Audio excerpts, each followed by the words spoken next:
사도 바울은요, 이미 고린도 교회 성도들이 바울과 또 아볼로와 베드로에 대해서 가지고 있는 이 잘못된 인물 숭배, 이 인물 숭배들에 대해서 계속해서 강력하게 지적을 했었습니다. 고린도 교회 성도들은 이 헬라 철학으로 대변되는 이 세상의 지혜, 곧 인본주의의 영향으로 사람 중심적이었어요. 그러다 보니까 사람에게 충성하는 거죠. 그러나 여러분, 바울, 아볼로, 베드로 다 위대한 사역자들이고 분명히 하나님의 사람이에요. 하지만 사람일 뿐이라는 거예요. 하나님의 사람이지만 사람일 뿐이라는 거예요.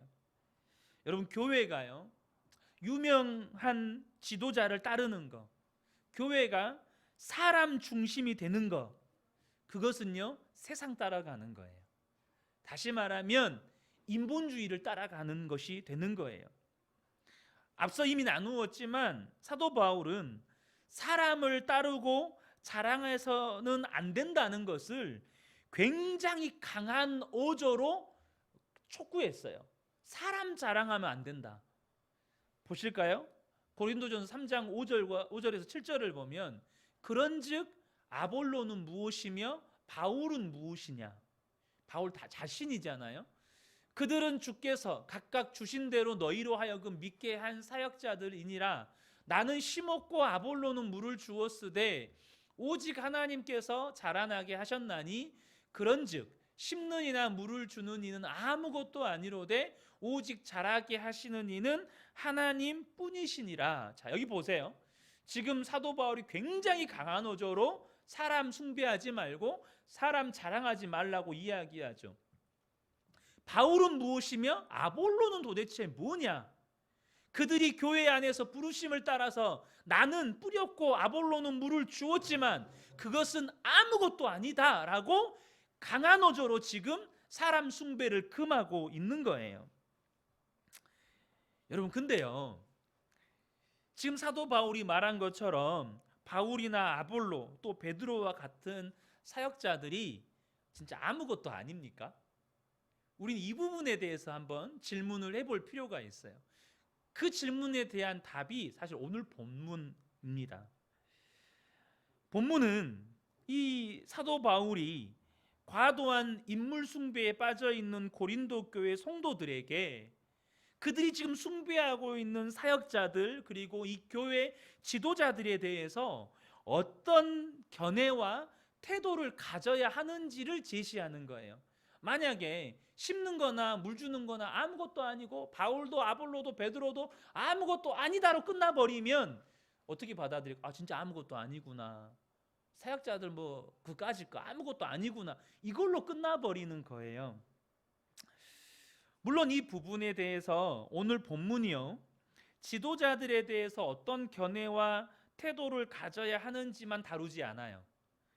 이 맡은 자들로 표현되는 지도자들, 사역자들이 또 어떤 자세와 태도를 가져야 되는지에 대해서도 다루고 있어요. 근데 이 두 가지 다를 다루기에는 너무 분량이 방대해질 것 같아서 이 그 사역자들, 지도자들이 가져야 될 태도와 어떤 자세는 다음 기회에 다루기로 하고요. 오늘은 교회에 세워진 사역자나 지도자들에 대해서 이 성도들이 어떤 견해와 태도들을 가져야 하는가에 대한 질문에 한번 성경을 통해서 답을 찾아가 보았으면 좋겠습니다. 먼저 이 사역자들, 교회 지도자들에 대한 바른 견해가 뭘까요? 그들을 어떤 존재로 바라보아야 할까요?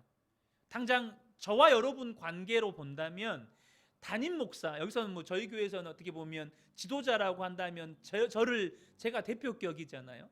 어떤 견해로 바라보아야 하고 또 어떤 태도를 취해야 되는가, 이 부분에 대한 말씀이 오늘 본문이에요. 그 첫 번째가 뭐냐면 1절 말씀이에요. 1절 말씀. 그 1절 말씀이 뭐라고 되어 있죠?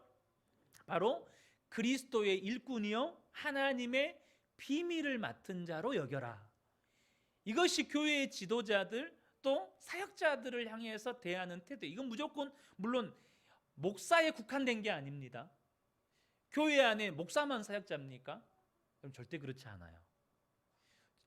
제가 여러 번 나눴지만 여러분 모두는 하나님의 동역자입니다. 아멘이시죠? 여러분 다 하나님의 동역자예요. 그래서 여러분도 그리스도의 일꾼이에요. 여러분도 하나님의 비밀을 맡은 자예요. 그런데 이 교회 공동체라고 하는 이 주님의 몸된 교회에서 또 세워진 지도자와 성도의 관계를 말하는 거예요. 자, 1절이죠. 사람이 마땅히 우리를 그리스도의 일꾼이요 하나님의 비밀을 맡은 자로 여길지어다. 먼저 그리스도의 일꾼부터 보죠. 이 그리스도의 일꾼에서 이 일꾼으로 번역된 헬라어, 제가 되도록이면 헬라어 발음은 안 하려고 하는데 이건 좀 필요할 것 같아서 이 헬라어가 휘페레타스라는 단어입니다. 근데 이 일꾼이라고 번역된 헬라어는 노예에 가까운 신분을 말하는 것이에요. 그래서 여러분 배너라는 영화를 보면 그 전쟁 씬에서 전함의 맨 밑창에서 노젓는 노예들 보셨죠? 이 노젓는 그 노예를 뭐라고 부르냐면 이 노예가 가장 하급 노예거든요. 그 노예를 휘페레테스라고 불러요. 그러니까 방금 전에 그 노예는 휘페레타스 일꾼은, 근데 전함의 노를 젓는 가장 하급 노예를 휘페레테스라고 부른다는 거예요. 그러니까 뭐죠? 지금 사도 바울은 자신을 가장 천한 노예격으로 지금 표현을 하고 있어요. 자신을 그렇게 겸손히 낮추고 있다는 말이에요. 그런데 이 일꾼만 보면 그렇지만 그 일꾼 앞에 수식어가 하나 있어요. 뭐죠? 그리스도의 일꾼이라는 거예요. 그리스도의 일꾼. 그러니까 사도 바울은 그냥 노예가 아니고 그리스도의 노예라고 이야기하는 거예요. 이것이 무엇을 말하는 것입니까? 지금 사도 바울에게 중요한 것은 신분적 지위가 아니에요. 뭘까요? 누구에게 속해 있느냐가 중요한 거예요. 자신이 그리스도께 속해 있는 것이 중요한 거예요. 노예냐 아니냐는 별로 중요하지 않아. 중요한 것은 자신이 그리스도께 속해 있는 것이 중요하다는 거예요. 그래서 그리스도에게 속한 노예라고 하는 이 개념은 바울이 이 고린도 교회의 지도자가 된다는 것을 더욱 선명하게 나타내주는 표현이에요. 한번 역으로 한번 이야기해 보세요. 이야기해 볼게요. 여러분, 그리스도의 종이 아닌 자가 교회의 지도자가 될 수 있을까요? 그리스도의 종이 아닌 사람이 교회의 지도자가 될 수 있습니까? 없어요. 그리스도의 종이어야만 교회의 지도자가 되는 거예요. 나는 그리스도께 속했고 오직 나는 그리스도의 종이다라고 그 부분에 대해서 분명한 사람만 여러분 교회의 지도자가 되는 거예요. 자, 두 번째는 보시면 하나님의 비밀을 맡은 자라고 소개하죠. 이 하나님의 비밀을 맡은 자에서 이 비밀이라는 단어는 하나님의 구원 사역과 관계된 지식이나 하나님의 경륜을 뜻하는 의미예요. 하나님의 구원 사역에 관계된 지식 또는 하나님의 경륜을 뜻하는 의미가 이 비밀이라는 단어인데요. 이 골로새서 1장 26절과 27절에 보면 이 똑같은 단어가 소개가 돼요. 물론 여기서만 소개되는 건 아닙니다. 보세요. 이 비밀은 만세와 만대로부터 감추어졌던 것인데 이제는 그의 성도들에게 나타났고 이미 여러분들에게 이 비밀은 다 나타났어요. 아멘이십니까? 하나님이 그들로 하여금 이 비밀의 영광이 이방인 가운데 얼마나 풍성한지를 알게 하려 하심이라. 자, 보세요. 이 비밀은 너희 안에 계신 그리스도. 비밀이 뭐예요? 너희 안에 계신 그리스도. 이것을 한 문장으로 축약을 했지만 예수 그리스도의 십자가의 대속이 저와 여러분의 모든 죄를 사하였고 그러므로 말미암아 저와 여러분이 하나님의 자녀가 되었으며 그러므로 말미암아 저와 여러분이 주님의 몸된 교회가 되어서 하나님의 나라를 확장해가는 주의 몸된 도구로 쓰임받고 있다는 이 모든 구원의 계획과 관련된 이 지식들을 비밀이라고 말하는 거예요. 그런데 보세요. 이 비밀은요, 믿지 않는 자들에게는 감추어졌기 때문에 비밀이에요. 그리고 교회를 성도라는 이름을 가지고 있어서 교회 안에 있다 할지라도 아직 이 부분에 대해서 알지 못하는 성도들에게는 여전히 비밀이에요.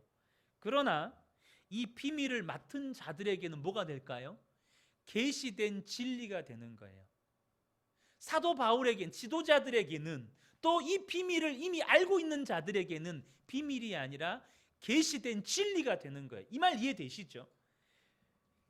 자, 근데 여기 보시면 하나님의 비밀을 뭐라고요? 맡은 자라고 되어 있죠. 이 맡은 자, 이 맡은 자라는 말은 쉽게 말하면 청지기라는 말이에요.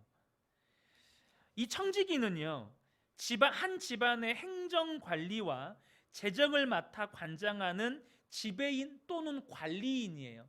조금 이해를 돕자면 여러분 그 보디발의 집에 요셉과 같은 지위에 있는 사람이라고 생각을 하시면 돼요. 완전히 일치하지는 않아요. 왜냐하면 이것은 헬라어 문화권에서 청지기이기 때문에 구약 히브리 문화권에서 가정 총무와는 조금 다른 부분이 있지만 그렇게 생각하면 조금 이해가 쉬우실 거예요.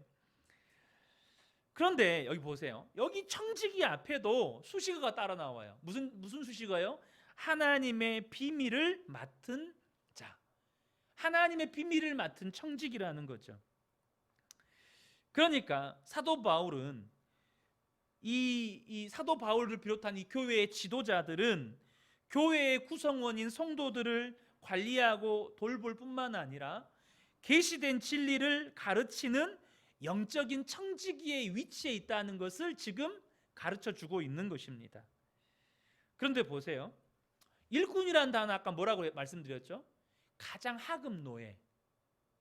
청지기는요, 중간 관리자.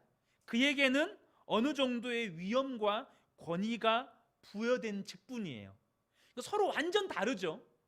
한쪽은 완전 노예고 한쪽은 거의 주인을 제외하면 최고의 어떤 권한과 권위를 가지고 있는 권력자. 이런 위치에 있는 서로 대조가 되고 있죠. 자, 사랑하는 성도 여러분, 일단 기본적으로 사역자들을 향하여서 가져야 할 성도의 기본적인 태도는 뭐냐면, 저 사역자는 그리스도의 일꾼이다, 그리스도의 종이다, 그리고 하나님의 비밀을 맡은 청지기다. 다시 말하면 성도들을 영적으로 가르쳐야 할, 하나님의 말씀을 가르쳐야 할 청지기다, 이렇게 보신다는 거예요. 기본적인 견해가. 근데 그러면 이 사역자들 또 교회의 지도자들을 향해서 그리스도의 일꾼이요, 또 하나님의 비밀을 맡은 청지기라는 기본적인 견해를 가졌을 때에 그분들을 대하는 태도는 어때야 하냐는 거예요. 태도. 교회의 지도자들을 향한 태도가 무엇이냐는 거예요.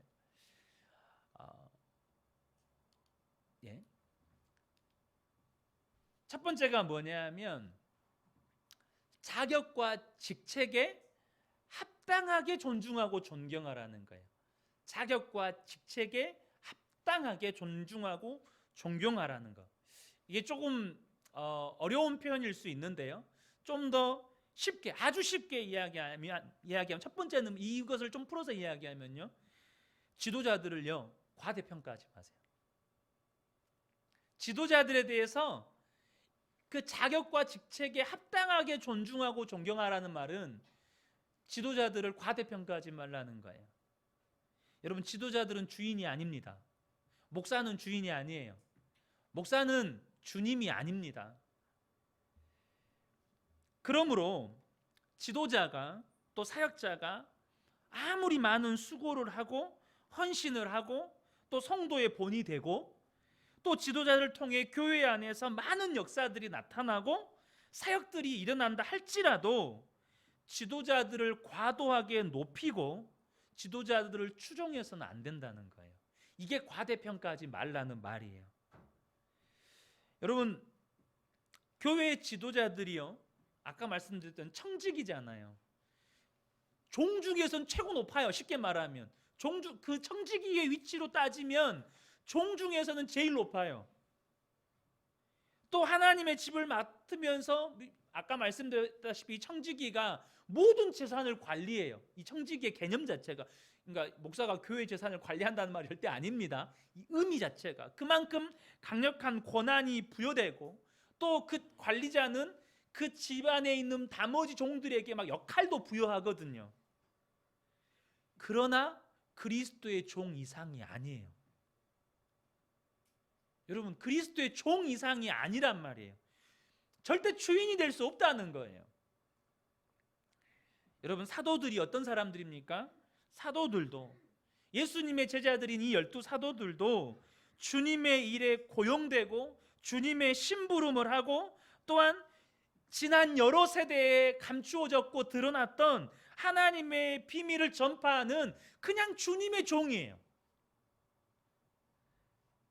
여러분, 이 사도들이요, 자기들의 철학을 가르치거나 자신들의 사상을 가르치지 않아요. 만약에 이 사도들이 자기들의 철학이나 자기들의 신앙이나 혹은 이들이 자기들의 어떤 사상을 가르쳤다면 사도들은 교주가 돼야 돼요. 그죠? 만약에 이 사도들이요, 그 놀라운 능력을 행했던 사도들이 자기들의 철학이나 사상을 가르치고 자기 신앙을 가르쳤다면 그들은요, 교주가 되거나 심지어 구세주가 돼야 돼요. 그러나 이들은 무엇을 전합니까? 오직 예수 그리스도만을 전하고, 오직 십자가만을 전하고, 오직 예수 그리스도에 관한 신앙만 가르치고 선포해요. 그래서 저와 여러분이 기억해야 될 것은 뭐냐면, 교회 안에서 어떤 지도자도 과대평가되어서는 안 된다는 거예요. 종이라는 거예요.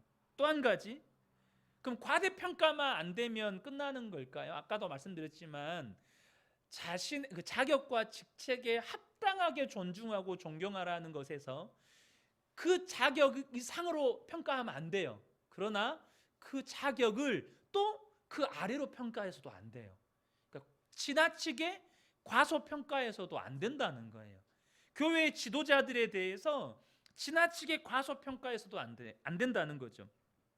그럼 지도자들이요, 교주도 아니고 구세주도 아니에요. 그러나 사람의 하인이나 사람의 종도 아니라는 거예요. 특별히 이 시대가요, 많은 대부분의 목회자들이 그렇죠. 대부분의 목회자들이 이 청빙이라고 하는 절차를 거쳐서 어떤 교회의 담임 목사님이 되거나 부교육자가 됩니다. 그러다 보니까 일부 성도들은 이 교회와 이 목회자들의 관계를 회사가 직원을 고용하는 것처럼 고용주와 피고용인의 관계로 이해하는 분들이 있습니다. 제가 처음으로 사역했던 교회에서 몇몇 장로님들도 그런 교육자들, 그러니까 전도사부터 시작했을 때부터 그렇게 생각하신 분들도 계셨고, 그래서 정말 그 얼토당토하지도 않는 것 가지고 저희 교육자들 군기를 잡으셨어요. 집합시켜 놓고 이렇게 군기를 잡으셨어요. 뭐 이제 막 교회 사역을 시작하다 보니까 수백 명 된 성도의 얼굴을 어떻게 합니까? 그래서 전하다 보면 동명이인들이 있어서 실수도 하고 그러지 않겠습니까? 처음에 막 갔을 때 뭐 그런 것 때문에 와서 또 뭐 군기 잡기도 하고 별의별 대놓고 이야기하셨어요. 저한테 나는 전도사는 주의 종으로 안 본다고 이렇게 말씀을 하셨어요. 비록 여러분 일부 그 목회자들이 지금 현 시대에 덕을 끼치지 못하고 있고 심지어 비난받을 행동들을 하고 있는 것도 사실이에요. 그럼에도 불구하고 지도자는 사람의 종은 아닙니다. 또 사람의 하인도 아니에요. 그러므로 지도자들에 대해서 과소평가되어서는 안 된다는 거죠.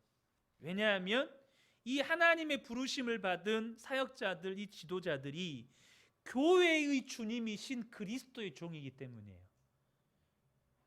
교회의 주인이신, 교회의 구원자이신, 교회의 머리이신 주님의 종이었기 때문이라는 거죠. 그래서 지도자들에게는요, 성도들에 대해서 선생의 자격과 권위가 주어져 있어요. 지도자들이 청지기인 건 분명하지만 이 땅의 어떤 일상의 일의 청지기가 아니라 하나님의 비밀에 관한 청지기예요. 이 교회의 지도자들이 주로 세움받은 건 아니에요.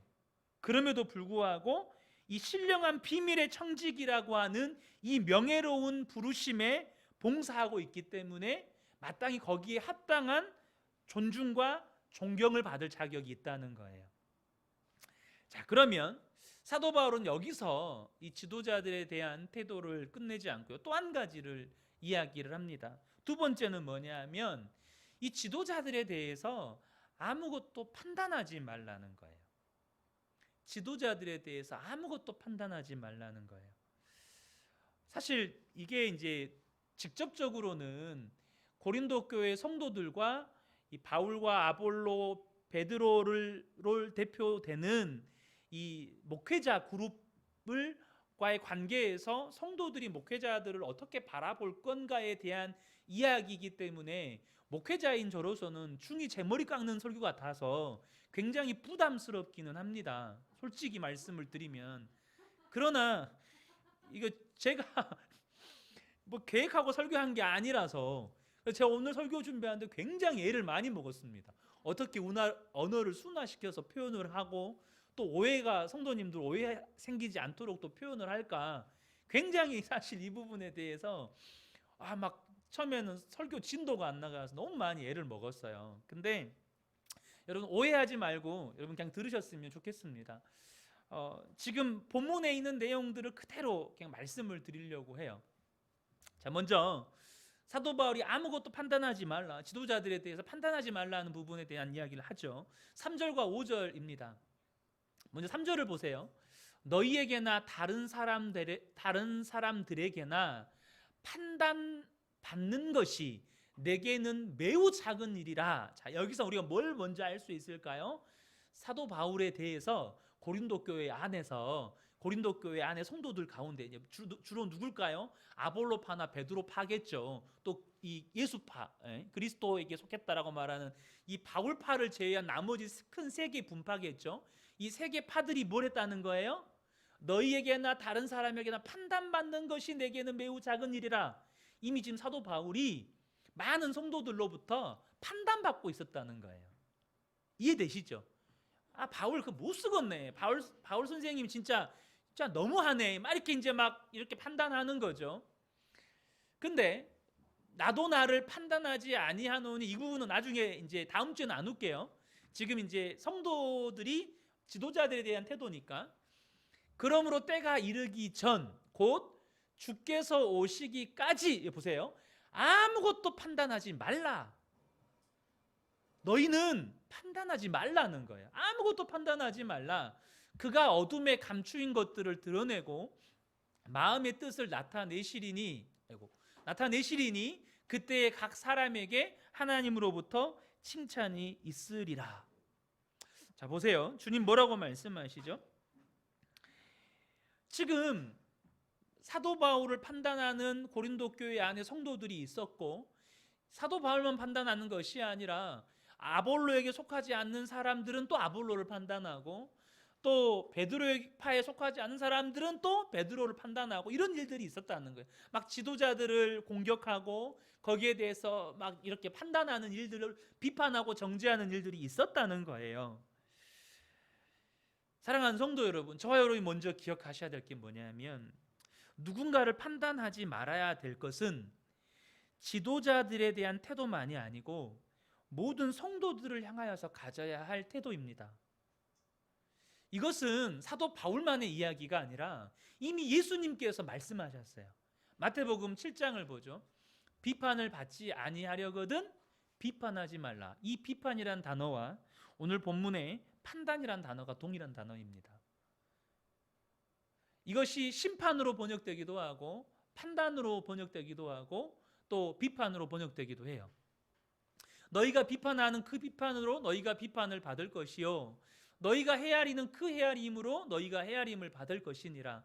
어찌하여 형제의 눈 속에 있는 티는 보고 내 눈 속에 있는 들보는 깨닫지 못하느냐.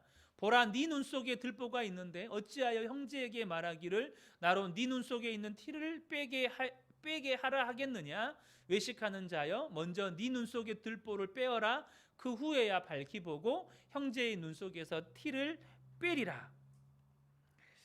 지금 예수님은요, 단지 이건 지도자들에 대한 태도만이 아니고 모든 성도와 성도의 관계에서 서로를 바라볼 때 네가 성도를 판단하는 그 똑같은 기준을 가지고 네가 판단을 받을 것이고, 네가 성도를 정죄했던 그 헤아림, 똑같은 헤아림의 기준을 가지고 너도 헤아림을 받을 것이다라고 말씀하시는 거예요. 그러니까 누구도 판단할 자격이 없다는 거예요. 근데 오늘 본문이요, 우리가 판단하지 말아야 할 이유를 같이 소개해요. 오늘 본문이 4절을 보죠. 고린도전서 4장 4절입니다. 내가 자책할 아무것도 깨닫지 못하나 이로 말미암아 의롭다 함을 얻지 못하노라. 이 부분은 다음 주에 나눌게요. 이건 이제 지도자들이 가져야 할 태도와 이런 부분이거든요. 이건 다음 주에 나누기로 하고, 여기서 사도 바울이 언급하는 건 뭐냐면, 다만 나를 심판하실 이는 누구다? 주시니라. 우리가 지도자들을 향해서 판단하거나 심판하지 말아야 할 첫 번째 이유가 뭐냐면, 그 지도자를 심판하실 분은 오직 주님이시라는 거예요. 이 말이 무슨 말이냐면, 오직 주님에게만 심판하실 권리와 권한이 있다는 거예요. 주님 외에는 하나님께서 누구에게도 사람을 판단하거나 비난하거나 정죄하거나 심판할 권한과 권리를 부여하신 적이 없다는 거예요. 요한복음 5장 22절이에요. 아버지께서 아무도 심판하지 아니하시고 심판을, 자 보세요, 다 누구에게 맡기셨다? 아들에게 맡기셨다. 하나님 아버지조차도 모든 심판의 권한을 예수님께 맡기셨대요. 디모데후서 4장 1절에 바울은 이렇게 이야기하셔요. 하나님 앞과 살아있는 자와 죽은 자를 심판하실 그리스도 예수. 하나님 앞과 살아있는 자와 죽은 자를 심판하실 그리스도 예수. 그러니까 오직 예수님만 모든 만물, 또 모든 피조물을 심판하실 권한과 권리를 가지고 있다는 거예요. 하나님은 다른 누구에게도 심판의 권한을 부여하지 않았어요. 사랑하는 성도 여러분, 우리에게는요, 누군가를 심판할 권한이 없어요. 우리에게는요, 누군가를 심판할 권리가 없어요. 그래서 여러분 보세요. 예를 들어서 경찰이 아닌데 범인을 체포해요. 그걸 뭐라고 하죠? 경찰이 아닌데 이 약간 그 정신착란, 자신이 경찰인 줄 알고 그 도로를 도로를 무단 횡단한 사람을 막 체포해 가지고 경찰서로 끌고 가요. 그걸 뭐라 그러죠? 제가 이 단어가 지금까지 생각이 안 나가지고 여러분들한테 물어보는 거예요. 분명히 그분에게는 그런 권한이 없어요. 근데 자기가 막 체포해서 가버려요. 사칭죄입니까? 제가 이 단어 생각이 안 나가지고, 이게 여러분 이렇게 하면 그건 범죄예요. 권한이 부여된 적이 없는데. 여러분 장로님 이제 치과 의사시니까 의사 면허가 없는데 치료를 해요. 어떻게 되죠? 여기 끌려가요. 이거 범죄예요. 의사 면허가 없는데 막 주사 놔버리고 처방전 써줘버리고 이빨 뽑아버려요. 지금 하나님께서 예수님 외에는 누구에게도 심판의 권한을 부여하지 않으셨다는 거예요. 그래서 우리가 다른 이를 비난하고 비판하는 건 주님의 권한과 권리를 침범하는 게 되는 거예요. 사도 바울은 또 다른 우리가 판단하지 말아야 하는 이 두 번째 이유를 소개하는데, 그것은 5절입니다. 5절에 보면, 그러므로 때가 이르기 전에 곧 주께서 오시기까지, 자, 이때는 언제일까요? 바로 뒤에 나오죠. 주님이 다시 오시는 그 재림의 날에, 그때까지는 아무것도 판단하지 마라. 그러니까 아까 아무것도 판단하지 마라의 전제가 뭐냐면 주님 오실 때까지 판단하지 말라는 거예요. 왜요? 누가요? 예수님께서 어둠에 감추인 것들을 드러내고 마음의 뜻을 나타내시리니 그때의 각 사람에게 하나님으로부터 칭찬이 있으리라. 예수님이 어둠에 감추인 것들을 드러내고 마음의 뜻을 나타내신대요. 이 말은 무슨 말이냐면 주님이 오시는 그날에 예수님께서 우리 각 사람의 마음 안에 감추어진 모든 것, 우리 지난번에 한번 말씀을 나누었죠. 내가 믿음으로 했는가, 내 어떤 개인적인 야망으로 했는가, 다 심판 앞에 서게 될 거라고. 근데 이 말이 무슨 말이냐면 오직 주님에게만 어둠에 감추어진 것과 마음의 뜻을 드러낼 수 있는 능력이 있으시다는 거예요. 아까는 좀 전에는 권한이 주님께 있다는 거예요. 그건 주님의 고유 권한이고 주님의 고유 권리예요. 근데 여러분, 경찰로 임명을 받았는데 범죄자를 체포할 능력이 없으면 어떻게 되죠? 보세요. 앞에 범죄자가 있어요. 근데 범죄자가 너무 무서워가지고 범죄자를 만났는데 경찰이 도망가 버려요. 그럼 어떻게 되겠어요? 이거야말로 아주 코미디죠. 예수님께 권한이 있는데 만약에 이 사람이 믿음으로 한 게 아니에요. 자신의 야망으로 한 거예요. 근데 예수님이 그걸 들추어내질 못해요. 그럼 이것이야말로 코미디죠. 여기서 말씀하는 게 뭐냐면 예수님만 우리 안에 모든 감추어진 것들을 드러낼 능력이 있으시다는 거예요. 다시 말하면 히브리서 4장 13절이에요. 지으신 것이 하나도 그 앞에 나타나지 않음이 없고 우리의 결산 받으실 이의 눈앞에 만물이 벌거벗은 것 같이 드러나느니라. 예수님만 모든 사람의 감추어진 것들, 또 마음에 감추어진 뜻까지 다 드러내신다는 거예요. 이걸 역으로 이야기하면 예수님이 아닌 우리에게는 다른 사람을 판단할 능력이 없다는 거예요. 다른 사람을 심판할 능력이 없다는 거예요. 다시 말하면 우선 지도자로 이야기해요. 지도자를 통해서 드러난 말, 또 행동, 또 그 사람의 삶에 감추어진 어떤 원인, 또 그 마음의 생각과 뜻을 볼 수 있는 능력, 드러낼 수 있는 능력이 우리에게는 없다는 거예요. 여러분, 사람은요 현상만 볼 뿐 이면을 볼 수가 없어요. 그 사람의 말만 볼 뿐 그 사람의 생각은 볼 수가 없어요. 그럼 그렇지 않나요? 사람은요 내 입장에서만 볼 뿐 상대방의 입장에서는 볼 수가 없어요. 사람은 한 면만 볼 뿐 모든 면을 볼 수가 없어요. 이 전지적 시점이 우리에게는 결여되어 있어요. 오직 한 면만 볼 수 있는 거예요. 우리는 내 생각에는 이거.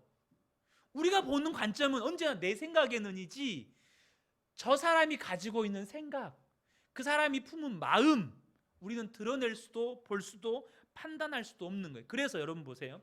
내가 판단하는 거, 내가 다른 사람을 판단하는 거, 내가 다른 사람에 대해서 비판하는 거, 이것은 다 선입관이 되는 거예요. 이것은 주님의 결론, 주님의 심판이 아니라 나의 선입견이 되는 거예요. 저 사람은 저래 라고 말하는 그게요 선입견이 된다니까요. 이것을 꼭 그 지도자와 성도와의 관계에서만 적용하지 않으셨으면 좋겠어요. 이 부분을요. 우리는 이것이 예수님이 모든 성도와의 관계에서 하시는, 형제와의 관계에서 하시는 말씀이니까요. 어쨌든 오늘 사도 바울이 지금 고린도 교회 안에 있는 심각한 인물 숭배, 사람 숭배의 문제에 대해서 정말로 강한 어조로 심는 자나 뿌리는 자나 바울이나 아볼로나 베드로나 아무것도 아니다 라고 말하지만 그걸로 지도자들에 대한 어떤 인식과 견해와 태도를 끝내버리면 교회는 무너지는 거예요. 우리 흔히 속된 말로 당나라 군대라고 말하죠. 왜요? 지도자가 없어요. 지도자가 없는 거예요. 그래서 이 교회에 하나님이 세우신 지도자들에 대해서 어떤 태도를 가져야 할 건가? 이것이 여러분 교회에만 접목이 되겠습니까? 가정에서는요? 가정에 지도자가 없나요? 또 여러분이 속해 있는 어떤 공동체에서는요? 거기에는 지도자가 없나요? 다 똑같은 거예요. 그래서 그 지도자들에 대해서 기본적으로 가져야 될 견해, 바로 그리스도의 일꾼이요 하나님의 비밀을 맡은 자다. 저분은 예수님 종이다. 그리고 우리에게 하나님의 계시된 진리를 가르치고 먹이는 청직이다. 이 견해를 가지셔야 된다는 거예요.